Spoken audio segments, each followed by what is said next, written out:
Guys, journal kit unboxing part 3 ആണ്. അപ്പോൾ അടുത്തതെന്ന് പറയുന്നത് ഇതായിരുന്നു. അപ്പം മറ്റേത് കാണാത്തവരൊക്കെ ഒന്ന് പോയി കണ്ടിട്ട് പോരെ കേട്ടോ.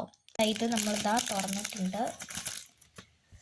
ഇത് നമ്മുടെ ജേർണലിനെ കുടിക്കാൻ പറ്റുന്ന പോലത്തെ ഇത് കണ്ടോ, ഇതേപോലത്തെ ഒത്തിരി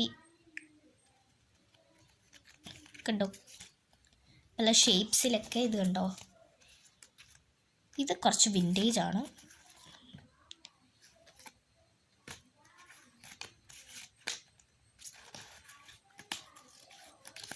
കണ്ടോ, എല്ലാം നല്ല രസമുള്ളതാണ്.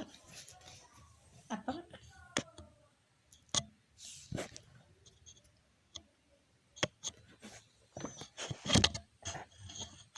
ഇതേപോലത്തെ സ്റ്റാമ്പ്സ് ആണ് ഗൈസ്. അയ്യോ, ഇത് നല്ല രസമുണ്ട്. ഇത് കണ്ടോ,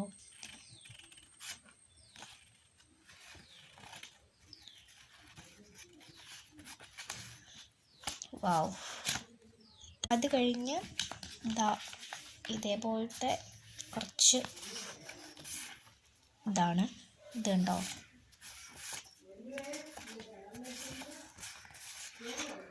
നല്ല രസമുണ്ടല്ലേ. ആരെങ്കിലും ഇത് മേടിക്കാനായിട്ട് ജേർണൽ കിറ്റ് മേടിക്കാൻ പ്ലാൻ ചെയ്യുന്നുണ്ട്, ഉറപ്പായിട്ട് മേടിക്കണം കേട്ടോ. ഞാൻ കുറേ നാൾ മാറ്റി വെച്ചതാണ്. അത് കഴിഞ്ഞ് സ്റ്റിക്കേഴ്സൊക്കെ ആട്ടോ വരുന്നത്. ഇത് കണ്ടോ, ഇങ്ങനെ ഡോട്ട്സ് ഒരു ഡോണറ്റ് ഷേപ്പിലുള്ള അതേപോലത്തെ ഒത്തിരി സ്റ്റിക്കേഴ്സ് ഉണ്ട്. ബ്ലൂ ഉണ്ട്, പിങ്ക് ഉണ്ട്, അതേപോലത്തെ കളേഴ്സൊക്കെ ഉണ്ട് കേട്ടോ.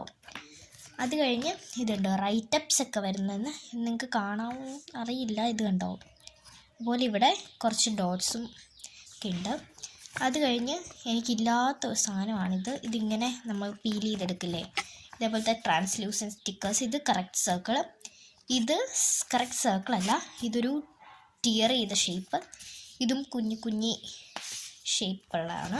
അത് കഴിഞ്ഞ് വരുന്നതെന്ന് പറഞ്ഞാൽ ഇതുണ്ടോ, ഇതേപോലത്തെ കുഞ്ഞ് സ്റ്റിക്കേഴ്സാണ്. ഇതും ഇതേപോലത്തെ സർക്കിൾ സ്റ്റിക്കേഴ്സാണ്. അത് കഴിഞ്ഞ് ഇതേപോലത്തെ പാറ്റേൺ പേപ്പേഴ്സാണ് വരുന്നത്. ഇത് കണ്ടോ, കണ്ടോ, നല്ല രസമുണ്ടല്ലേ നിങ്ങൾക്കപ്പം. ഇനിയും ഉണ്ട് കേട്ടോ പാറ്റേൺ പേപ്പേഴ്സ്. ഇത് കണ്ടോ, പിങ്ക്. ഇത് കണ്ടോ, ഇതുണ്ടോ. ഇത്രയാണ് അപ്പോൾ നമ്മുടെ ജേർണൽ കിറ്റിനകത്ത് വരുന്നത്. അപ്പം ഇഷ്ടപ്പെട്ടവരൊക്കെ ലൈക്കും സബ്സ്ക്രൈബും ചെയ്യണം. ജേർണലിങ് ഐഡിയാസ് ഒക്കെ വരും കേട്ടോ. ഇത്രയും സാധനങ്ങളാണ് നമ്മുടെ ജേർണൽ കിറ്റിനുള്ളിൽ വരുന്നത്. ഇത് കണ്ടോ, stamps, stickers, washi tapes, diary, envelops,